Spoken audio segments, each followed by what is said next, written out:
ठीक है। Important question करने जा रहे हैं। पहला क्वेश्चन है कि खेती ਨੂੰ आर्थिक प्रणाली ਦਾ मुख्य आधार क्यों कहा जाता है। आर्थिक यानी इकोनॉमिक सिस्टम ਦਾ मुख्य यानी मेन आधार क्यों माना जाता है खेती बाड़ी को। ठीक है। आंसर है कि खेती बाड़ी खेतर दे देश के पक्षों 2/3 मजदूरों को की मिलता है, रोजगार मिलता है 2/3 मजदूरों। दूसरा पॉइंट है खेती तो कुल राष्ट्रीय आमदन का एक बड़ा हिस्सा प्राप्त होता है, मतलब खेती से एक बड़ी मात्रा में राष्ट्रीय आमदन जो है वह प्राप्त होता है। तीसरा है खेती खेतरा तो उद्योगों को कच्चा माल मिलता है, अरे खेती तो उद्योगों को कच्चा माल भी मिलता है। दूसरा क्वेश्चन है हरी क्रांति दी मुख्य विशेषतावां की हैं। दोस्तों हरी क्रांति इसनों कणक क्रांति भी कहते हैं। ठीक है। सो इसका आंसर किया है, उत्तर है पहला पॉइंट है कि नवीं तकनीकों नाल खेती करन ते जोर दिता गया। ठीक है। दूसरा पॉइंट है कि वधिया किस्म के बीजां ਅਤੇ रसायनिक खादां की वरतों करके उत्पादन विच वाधा किया गया, यानी बढ़िया किस्म के बीज ਅਤੇ ਚੰਗੀਆਂ किस्म की ਜਿਹੜੀ ਖਾਦਾਂ ਆ ਉਹਨਾਂ ਦਾ ਵਰਤੋਂ ਕਰਕੇ उत्पादन ਦੇ ਵਿੱਚ यानी कणक ਅਤੇ चौल के उत्पादन ਦੇ ਵਿੱਚ वाधा किया गया। ठीक है। फिर तीसरा पॉइंट है कि सिंचाई के साधना की सही तरीके नाल वरतों की। ठीक है। अगला क्वेश्चन है खेती खेतर विच किहड़ियां चीज़ां शामिल होंदियां हन, यानी खेती विच किहड़ियां चीज़ां शामिल होंदियां हन। पहला अनाज फसल ਅਤੇ ਵਪਾਰਕ फसल बीजना, पशु पालना, बागवानी ਅਤੇ जंगल लगाना आदि। ठीक है। सो खेती खेतर में किहड़ियां चीज़ां जिहड़ियां शामिल होंदियां, अनाज फसल उगाना हो गया, वपारक फसल उगाना हो गया।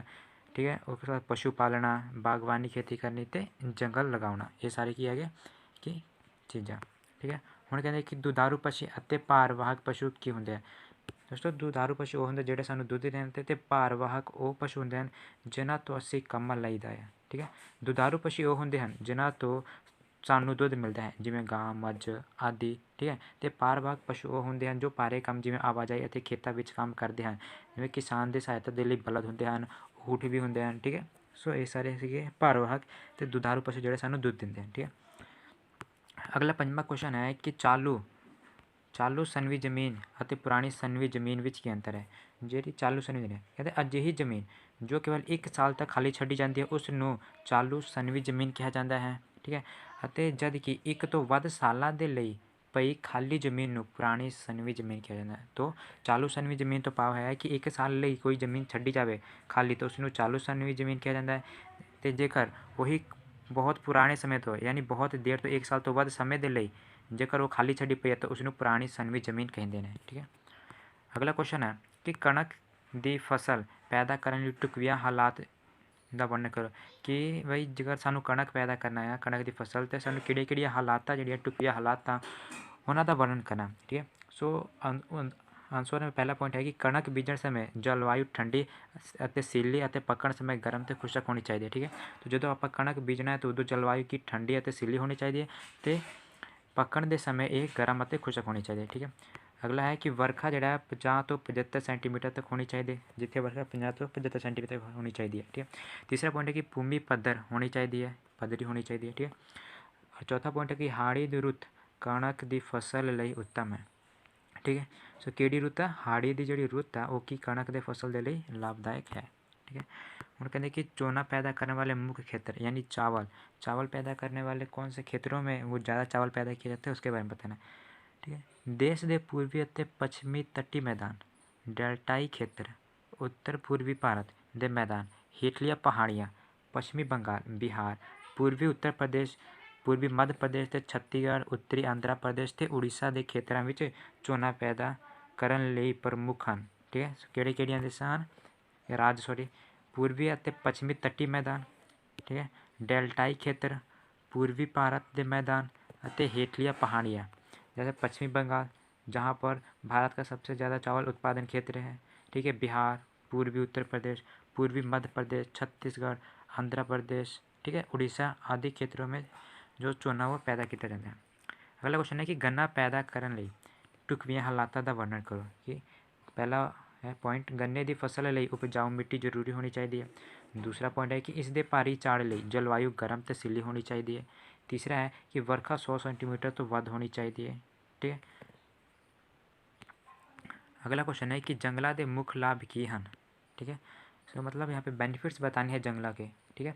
सो पहला ऑप्शन है ਕੁਦਰਤੀ ਸੰਤੁਲਨ ਨੂੰ ਕਾਇਮ ਰੱਖਣ ਲਈ ਜੰਗਲਾਂ ਦਾ ਵੀ ਬਹੁਤ ਯੋਗਦਾਨ ਹੈ। ठीक है, सो कुदरती संतुलन को कायम रखने के लिए जंगलों का एक अहम हिस्सा भी पाते हैं और एक अहम या फिर योगदान भी ज़्यादा है। दूसरा पॉइंट है कि जंगला एक आर्थिक साधन देश है, आर्थिक साधन है। ठीक है, जंगल आर्थिक साधन क्योंकि इन्हों तो सानू लकड़ा भी मिलदियां हैं।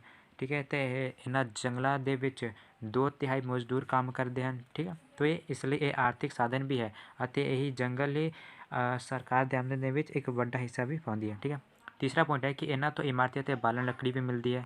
ठीक है, फिर उस तो बाद सानू चौथा पॉइंट है कि वणा तो लाख, बैट, लुगदी, कच्चा कोला, बालन वाली लकड़ी, गूंद, बरोजा, चारा और काह भी मिलता है। ठीक है, जंगलों तो। अगला क्वेश्चन है भारतीय खेती निर्वाह खेती क्यों कहते हैं। ठीक है, ਕਹਿੰਦੇ ज़्यादातर खेतों का आकार छोटा होने करके आर्थिक पक्ष तो घट लाभ प्राप्त होता है। ठीक है, मतलब कि कहते हैं कि ज़्यादातर खेत जोड़े आ वो छोटे छोटे आकार के हैं, इस करके आर्थिक लाभ जोड़ा है वो बहुत ही घट प्राप्त होता है। छोटे किसान अपने खेतों के विच मेहनत तो बहुत ज़्यादा करते हैं पर उन्होंने बचत बहुत ही घट होती है। क्यों बई, क्योंकि उन्होंने सिंचाई लिए ट्यूबवैलों का पानी, खेतों के ਵੱਡੇ ਸੰਦ यानी ਜਿਹੜੇ खेतों के औजार ਜਿਹੜੇ ਹੈਗੇ ਉਹ ਵੱਡੇ ਕਿਸਾਨਾਂ ਤੋਂ ਉਹ ਕਿਰਾਏ 'ਤੇ ਲੈ ਕੇ ਆਉਂਦੇ ਹਨ ਅਤੇ ਮਹਿੰਗਾਈ ਰਸਾਇਣਾ ਠੀਕ ਹੈ ਖਾਦਾਂ ਅਤੇ ਕੀੜੇਮਾਰ ਦਵਾਈਆਂ ਵੀ ਉਹਨਾਂ ਨੂੰ ਬਾਜ਼ਾਰੋਂ ਖਰੀਦਣੀਆਂ ਪੈਂਦੀਆਂ ਹਨ ਜੋ ਕਿ ਮਹਿੰਗੀਆਂ ਵੀ ਹੁੰਦੀਆਂ ਹਨ। ਠੀਕ ਹੈ, ਕਹਿੰਦੇ ਕਿ ਇਸ ਸਭ ਕੁਝ ਨੂੰ ਜੋੜ ਕੇ ਅੰਤ ਵਿੱਚ ਬਚਤ ਜਿਹੜਾ ਉਹ ਬਹੁਤ ਹੀ ਘੱਟ ਹੁੰਦਾ ਹੈ। ਇਸ ਕਾਰਨ ਭਾਰਤੀ ਖੇਤੀ ਨੂੰ ਨਿਰਵਾਹ ਖੇਤੀ ਦਾ ਦਰਜਾ ਦਿੱਤਾ ਗਿਆ ਹੈ। ठीक है, ठीक है ना। सो भारतीय खेती ਨੂੰ ਨਿਰਵਾਹ खेती क्यों कहा जाता है क्योंकि इतने खेतों का आकार जोड़ा है वो बहुत ही छोटा है। ठीक है, जिस करके जो छोटे किसान वो मेहनत तो बहुत ही करते हैं परंतु उन्होंने ज़्यादा लाभ नहीं होता है क्योंकि उन्होंने सिंचाई के लिए पानी उस तो बाद जोड़े संद है यानी जो औजार है खेती के लिए वो बड़े किसानों तो किराए पर लैके आना पैंदा तो उन्होंने रसायनिक खादा तो कीड़ेमार दवाइयाँ भी बाजारों लैनिया पैंदियां हैं। तो इन्होंने सब कुछ ਨੂੰ जेकर ये पैसे जोड़ के अंत में इन्हों की बचत जी बहुत ही घट होती है। इसलिए भारतीय खेती ਨੂੰ निर्वाह खेती कहा।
ठीक है। सो पहला पॉइंट है कि पंजाब ਦੇ किसान कणक ਨੂੰ ਵਪਾਰਕ ਫਸਲਾਂ ਦੇ ਰੂਪ ਵਿੱਚ ਪੈਦਾ ਕਰਦੇ ਹਨ। ਠੀਕ ਹੈ ਕਿ ਜਿਹੜੇ ਪੰਜਾਬ ਦੇ ਕਿਸਾਨ ਹੈਗੇ ਉਹ ਕਣਕ ਨੂੰ ਵਪਾਰਕ ਰੂਪ ਦੇ ਵਿੱਚ ਪੈਦਾ ਕਰਦੇ ਹਨ, ਮਤਲਬ ਉਹ ਆਪਣੇ ਵਾਸਤੇ ਨਹੀਂ ਬਲਕਿ ਉਹ ਵੇਚਣ ਵਾਸਤੇ ਪੈਦਾ ਕਰਦੇ ਹਨ ਕਣਕ। ਠੀਕ ਹੈ, ਆਪਣੇ ਵਾਸਤੇ ਘੱਟ ਹੀ।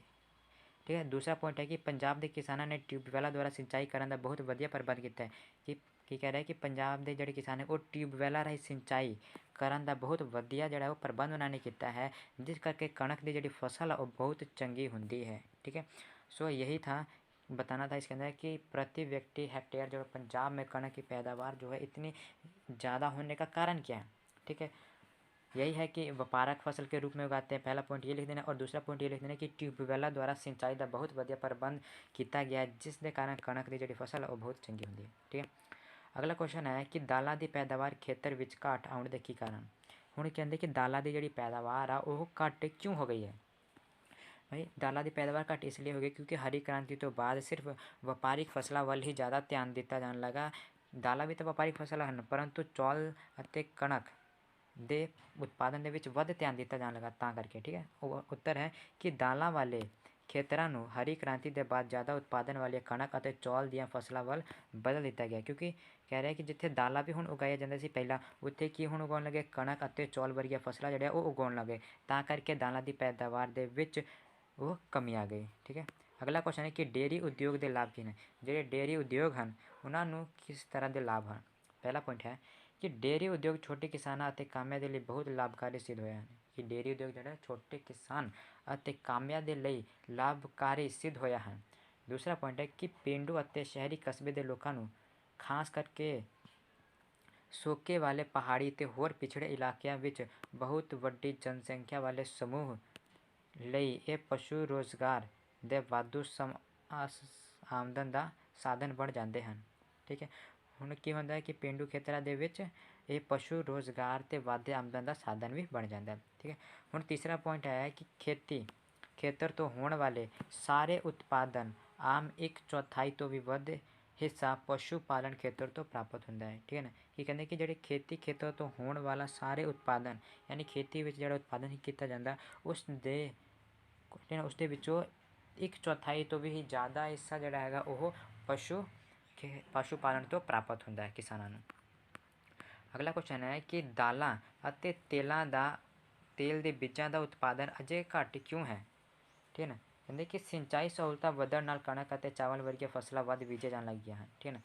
ਅਤੇ ਕਹਿੰਦੇ ਕਿ ਜਦੋਂ ਸਿੰਚਾਈ ਦੀਆਂ ਸਹੂਲਤਾਂ ਵੱਧ ਗਈਆਂ ਹਨ ਤਾਂ ਉਹਨਾਂ ਨੇ ਕਣਕ ਅਤੇ ਚਾਵਲ ਵਰਗੀਆਂ ਫਸਲਾਂ ਉਹ ਬੀਜਣ ਲੱਗ ਪਏ ਹਨ। ਠੀਕ ਹੈ ਨਾ। ਜਿਸ ਕਾਰਨ ਤੇਲ ਅਤੇ ਹੋਰ ਬੀਜਾਂ ਦਾ ਉਤਪਾਦਨ ਜਿਹੜਾ ਹੈ ਉਹ ਘੱਟ ਗਿਆ। ਠੀਕ ਹੈ। ਸੋ ਇਹੀ ਕਾਰਨ ਹੈ ਕਿ ਸਿੰਚਾਈ ਦੀਆਂ ਸਹੂਲਤਾਂ ਵੱਧ ਗਈਆਂ ਹਨ, ਜਿਸ ਦੇ ਕਾਰਨ ਕਣਕ ਅਤੇ ਚੌਲਾਂ ਵਰਗੇ ਫਸਲ ਦਾ ਉਤਪਾਦਨ ਵਧੇਰੇ ਕੀਤਾ ਜਾ ਰਿਹਾ ਹੈ, ਅਤੇ ਇਸ ਕਰਕੇ ਦਾਲਾਂ ਅਤੇ ਤੇਲ ਬੀਜਾਂ ਦਾ ਉਤਪਾਦਨ ਜਿਹੜਾ ਉਹ ਘੱਟ ਗਿਆ।